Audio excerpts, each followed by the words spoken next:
Podcasting since 2005. This is the King of Podcasts radio network. kingofpodcasts.com. Message to Tinder's research and development team. Go swipe left.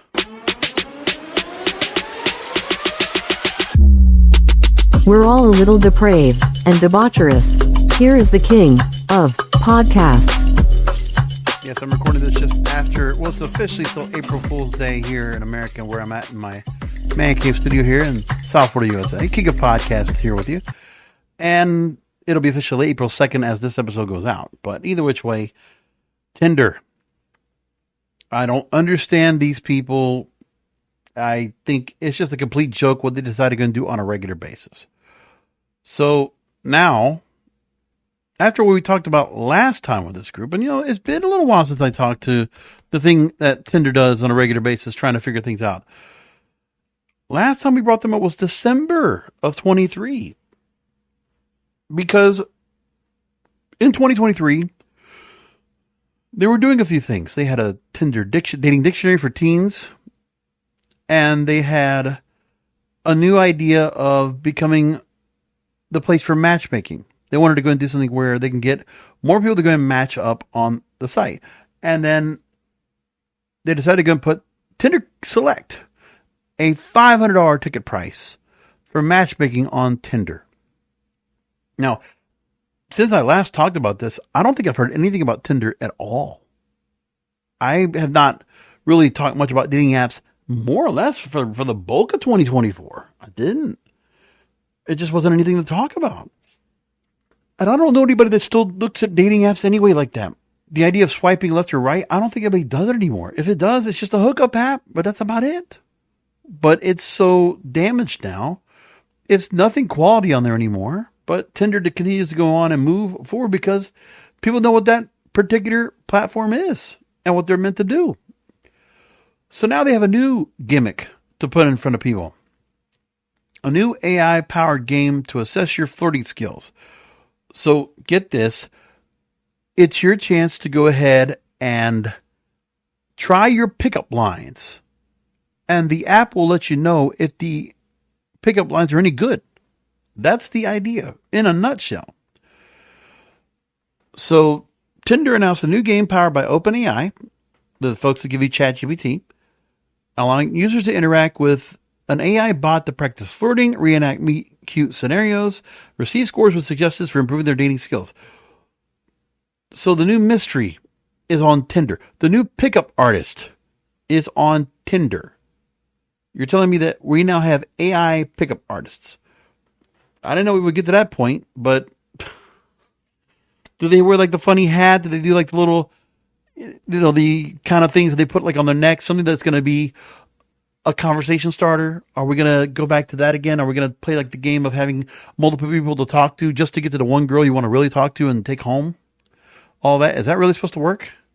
The dating game coming back?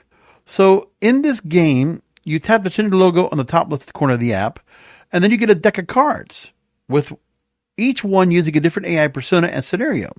And users must use their voices to respond and try to flirt their way into getting a date with the bot. So, I see what's going on here. So you're going to have a potential date in the form of this AI bot. And you're going to try to use your best lines to pick up the bot. And it will help you score how well you do. After the interaction, users are scored on a 3-point scale using flame emojis. The AI provides real-time feedback throughout the experience, and if users are rude, for instance, the AI offers suggestions to improve the conversation. Who thought this was a good idea? The research and development team at Tinder. What kind of idea was this to do? And it's really odd. So now they want to say this is fun and lighthearted. It's for a limited time for U.S. users on iOS. This idea of flirting with AI bots has become popular, and Tinder's trying to go ahead and get on this train of this because they're struggling for growth. So there are existing apps already in the space that do this thing. There's an AI dating sim called Blush, Teaser, and Riz. And there are other AI selected features on here on AI photo selector tool, launched last year, and upcoming features for discovery and matching. Now, one of the things I would think about that nobody even talks about at all is that if you're putting up pictures on a dating profile now, I have one place I have a dating profile at the moment. And I haven't done this yet, but there's a lot of free websites that will do AI upscaling of your photos. So if you want to go ahead and put your photos out there and make them look even better, and you might have older photos you want to try to use for this, you can actually upscale and re-enhance the photos that you have to make it look even better. And I'll tell you, I've even done this with just taking some of the girls' pictures that I see in the profiles of who I'm responding to, just to go ahead and take the picture and redo it. Just let the enhancer just do its thing. And it's almost like you get to see the girl more like in a more realistic sense. None of the grain of the photos. It's not an HD or whatever. And sometimes, when you're doing those phones on a camera phone, the camera shots, you're not going to get the best picture because, who's ever taking the pictures might not know how to do the settings, might not know the best way to go and take a good picture, but you could have the AI fix it for you. And so I go through things like that. One of the sites I go to is remaker.ai. They give you a free version to upscale the photos. And then there's a bigger version if you want to go ahead and upscale photos in bulk, or maybe something even of a bigger size, a bigger download, I guess. But I've been using that for a little bit now, and it works pretty well. It's quite interesting. But yeah, this is an idea that I'm like, do we really like this idea at all? If people are really going to get into this, you could do something where if you have a chance to talk to somebody in an AI persona, they give you situations, a meet cute scenario. So accidentally grabbing someone else's luggage at baggage claim, which means you have to be on a business trip or you actually have to be on vacation to do that. How often does that happen? Your goal is to score a date or a phone number within the time limit, and you get a score based on a scale of 3 Tinder flame icons. And the relationship expert in residence at the launch event said that, this is Devin Simone, says the time limit isn't just there to gamify the experience. It's just a game not designed to replace human conversations, but designed to encourage real conversations with real people in real life. But then what about those people that decide to go and do where, okay, if you're using AI to give you pickup lines to feed to the AI potential date, and what's the chance that stupid chatbot is actually going to give you a good score? Which wastes the whole point of the human component, the human interaction of this. Because the human contact, let's just be honest with each other. No one's doing the dating game. No one is buying on pickup lines. It's a joke. Girls on TikTok will normally go on lives asking for your best pickup lines. And if they do, they give you some kind of reward for it. But that's all you're going to get. The pickup lines are not something that you do now that will eventually get you somewhere. Not to mention, the chance to do this meet cute scenario as Tinder is talking about, it's never like a scene out of a movie, out of a rom-com. It's not happening. But we don't have rom-coms anymore. Very rarely. But even if we do, I can tell you that every time I used to try to go and give a pickup line when I was dating back in the day, it was always at a crowded bar or a busy place. Like if you were, I'll tell you, I would do pickup lines if I saw a girl that was cute in the car next to me. I would roll the window down and try to get the phone number while we were sitting in at the red light or at a bus stop or whatever. And those scenarios to try to make that pickup line work and project it well enough, that's tough. Are they actually going to give us real situations, real scenarios on when you deliver the pickup line, how you're supposed to get it? Like you're never going to get the girl normally in a quiet situation so that you can easily tell her. And by the way, if you're doing it well, why don't the AI chatbot here also do the thing where most women will do if they don't want to talk to you? See, the AI chatbot is actually going to act like it's going to be interested in hearing what you have to say.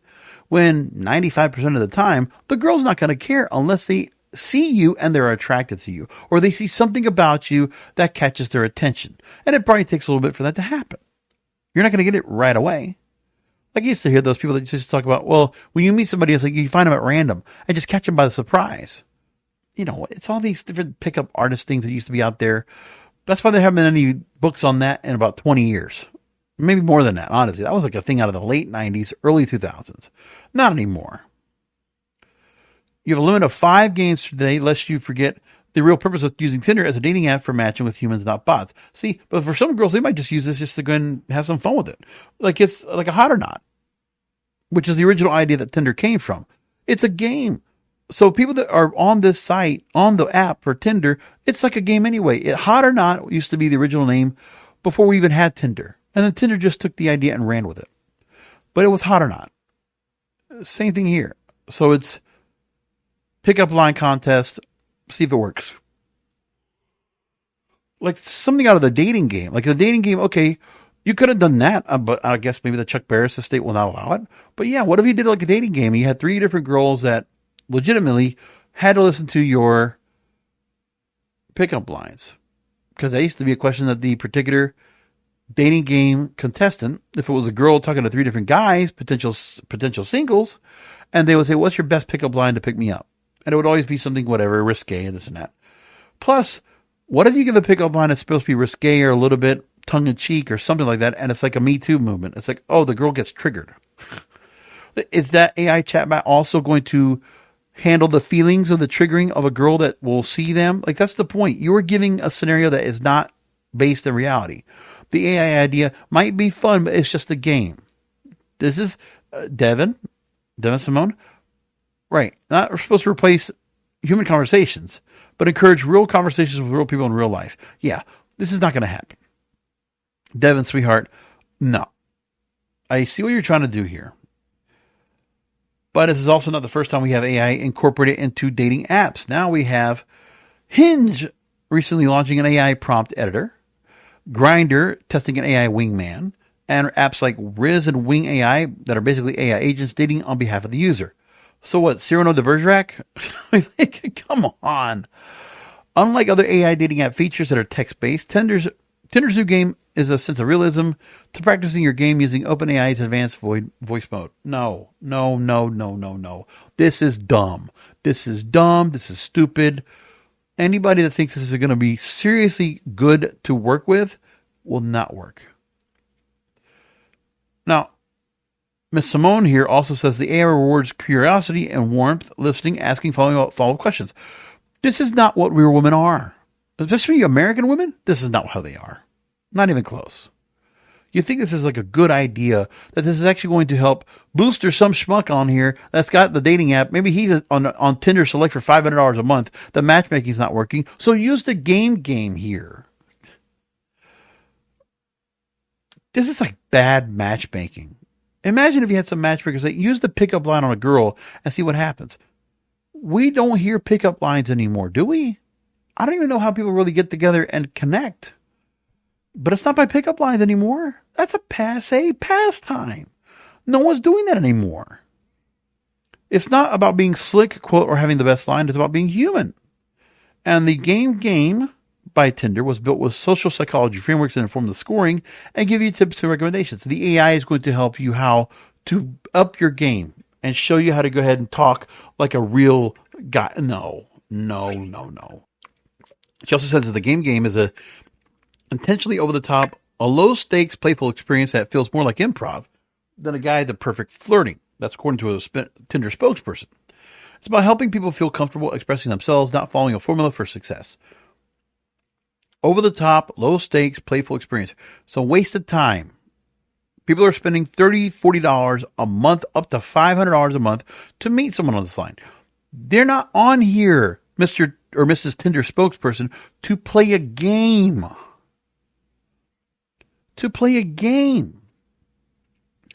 You're just trying to create more time to interact on the platform.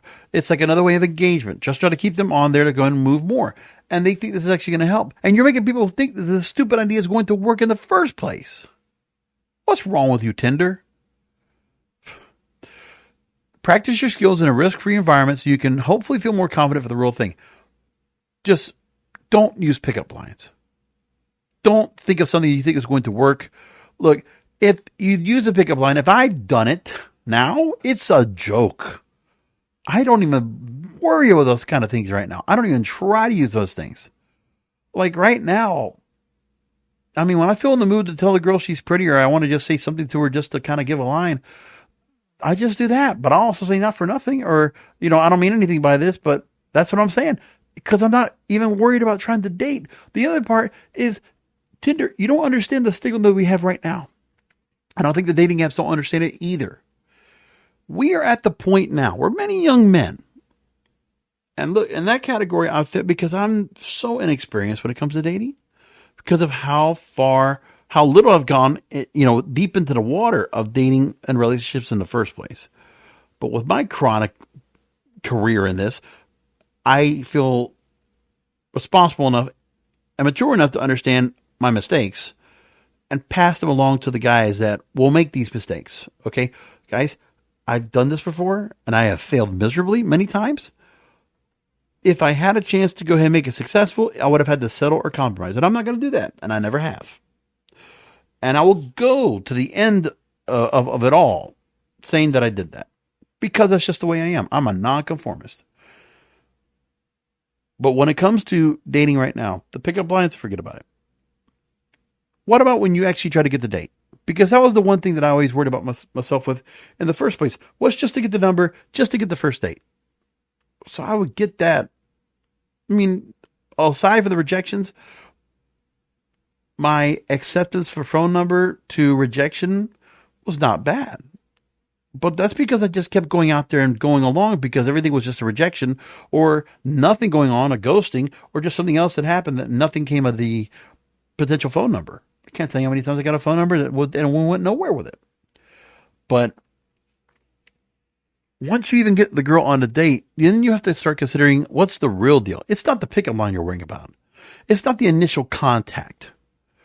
It's about what are the expectations of this woman now, based on what she's seen on social media, what her friends have told her, what she's seeing around her purview, and saying to herself, I'm entitled, I'm privileged, I'm beautiful, I look like this, I can put all this stuff on me, makeup, accessories, this in my hair, this in my eyelashes, this on my lips, whatever. And I am entitled and privileged, and I want a man, whichever man that will provide for me, that will be my benefactor, where I will not have to go and spend my money that I have worked so hard to make for myself because I'm a independent woman. I'm a career-thinking, modern, independent woman, and I don't need a man to be with me the rest of my life. I don't need love, basically. If I have love, it has to be the fantasy. It's like something out of Love Island or something like that. No. So you see this here, and the guys, you must be looking at yourself and saying, do I even want to get in with a girl like this? Like maybe the pickup line stuff might work in high school, maybe some a little bit younger, but like adults, grown adults, this doesn't work.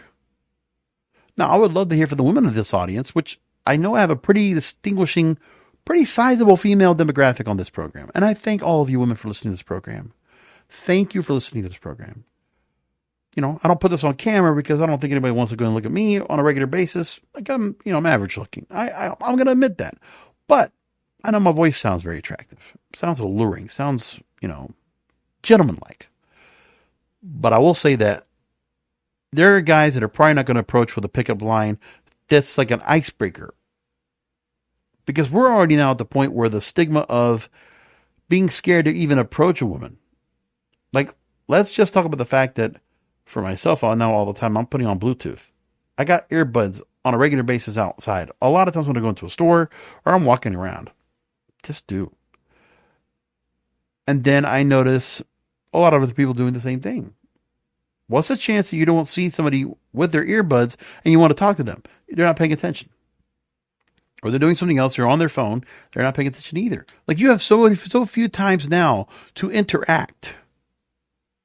So what are you left with? Maybe a chance at the supermarket. Maybe you like what the DMV or jury duty or I don't know, something where you're in line for something and then it's like something that nobody's happy to be in.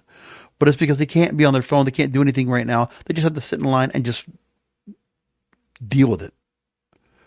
There might be these inconsequential situations that you might have a chance to go ahead and throw a pickup line or try something and try to go and start up a conversation. But sometimes it's because they were like everybody's in all this one situation where they don't want to be in. And then you think, well, you're close to the girl you want to talk to. Let's see if I can make something happen with it. You know what's funny? And let's talk about situations. Okay, here's a great scenario, which sometimes has happened. If you decide to go and order an Uber, and you decide to order the share version of the Uber ride.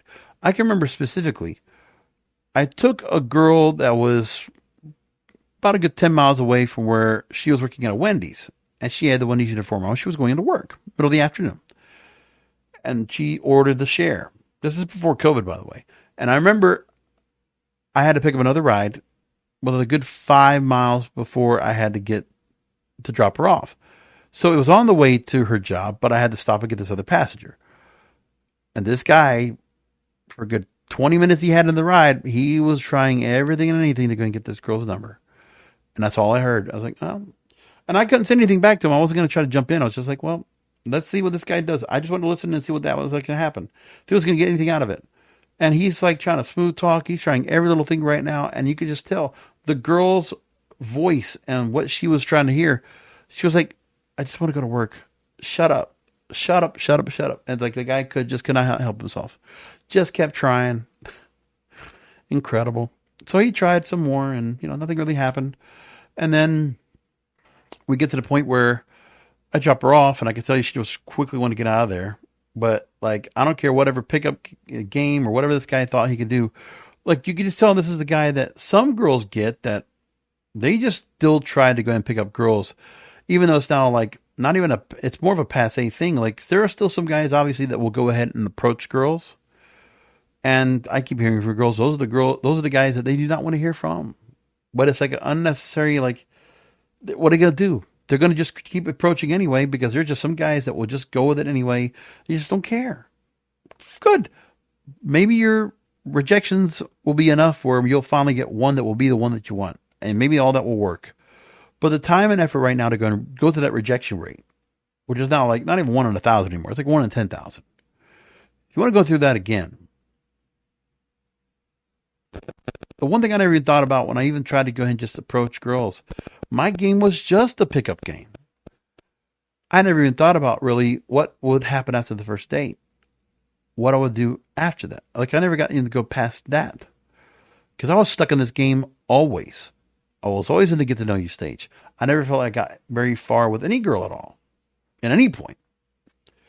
So Tinder thinks, yeah, while you're on this site, you are constantly a chronic single person going back over here and using this. Now, do the people think here that the game here is also going to help in the situationships to try to pick up a girl? I don't think it'll matter. And we never talk about the situationships and how much the girl might be getting to be a friend with benefits from the guy. Because remember, a lot of these things, there is a pay-to-play scenario to it. Now, don't tell me there's not. It might not be a straight-up cash up scenario, but it might be something like that where you have to go and give gifts. You have to go and provide. You have to be a benefactor. You have to give to the girl to keep seeing her. And you also have to kind of set up the scenario for the situationship to be good and romantic and interesting so that you keep seeing her. But even then, hotels are hard to come by, or you have to really like put up a nice setup in your, where you are in your pad to get a girl to come on over as well. So a lot of tech sites went and talked about this. I'm like, well, have fun with that. Stupid people. And then we go on and the trend themes that are going right now in AI and what they're deciding to go and do. AI enhanced social simulations to create a safe space for individuals to practice and fine-tune their social skills, placing them in exaggerated yet consequence-free scenarios, which means you're not in real-life scenarios at all. This is not a real-life scenario that you're going to be learning from. They give real-time AI feedback, which is interactive platforms utilizing AI to offer immediate feedback to users, enhancing their ability to adapt or respond effectively in social interactions. But you're just giving the same idea to everybody else. It's like a bad psychologist. They just use the same diagnosis for everybody. And cringe-accepting culture, a growing acceptance of awkwardness and authenticity, is reshaping digital experiences, emphasizing transparency over polished personas. Yeah, because people see what's on social media and they think, oh, being goofy, being like an influencer, maybe that'll be like the way to get you to hook up with a girl. It'll only get you so far. Okay? Gizmodo talks about that the new AI is not the problem, but the dating apps themselves. Duh. So Gizmodo takes the story and goes further. They say there's nothing natural about talking to a generated character, but is it truly any less awkward than entering into a chat with an actual human? Is the AI any less real than the hunky male in every lead and every Hallmark movie? the characters are parodies of humans. In another scenario, they talk about where you have scenarios where, okay, let's say if it's the airport baggage terminal or trying to get into the same cab in New York City. These are the kind of things they put up as like potential scenarios that might happen to you. The emphasis on spontaneity makes the game feel out of place compared to how people normally use the apps, because people use dating apps they're paying for the privilege. More than a third are. And apps like Hinge are designed to sap money from people by hiding standouts, or people that the apps thinks you like best behind a paywall. Then you're incentivized to start conversations based on prompts and fellow users' dating profiles. But that really doesn't make much of a difference anyway, because I know that on Tinder it's always like you get a chance to go and swipe a few people and then you have to wait another day. So the full unlimited access is more what people are being incentivized for, not this idea of for the privilege. It's access. But yeah, this is a really dumb idea. It's stupid, and I can't believe it. Listen, I see TechCrunch, I see Matchball, I see Fast Company, Inc. writing all these stories about this. I'm like, come on, stop. So I mentioned situationships, and there was a story that came out last week. I didn't get a chance to get into, but Forbes put out a story about if you wanted to get out of your situationship. A psychologist was asked about this idea. So in one of those areas, maybe the pickup line that you use might have gotten yourself into a situationship. So let's go into what the story they say here. It was a 2024 study in sexuality and culture. And as we know, situationships, romantic relationships with no clarity or label, low levels of commitment, but similar levels of affection, sex, and time spent together as traditional couples. Also, they're not talking about the transactional part of the relationship or the friends with benefits, but there is. Let's just make that clear. So why do people stay in situationships long after they stop serving them? Well, there are 3 psychological signs that are saying that might be happening.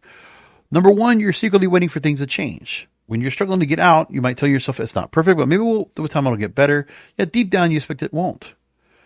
Well, if you're in a situationship like this and you're actually getting yourself emotionally invested like this, you have to realize that it's always supposed to have a way out. It's a temporary situation. It should be like that. If you're not feeling like that, then you're in the situation for the wrong reason, because you're trying to fill a void. Sporadic moments of affection with a situationship can also create a powerful psychological loop known as intermittent reinforcement, when unpredictable rewards, unexpected tenderness or attention strengthen emotional attachment, even in the absence of consistency. Yeah.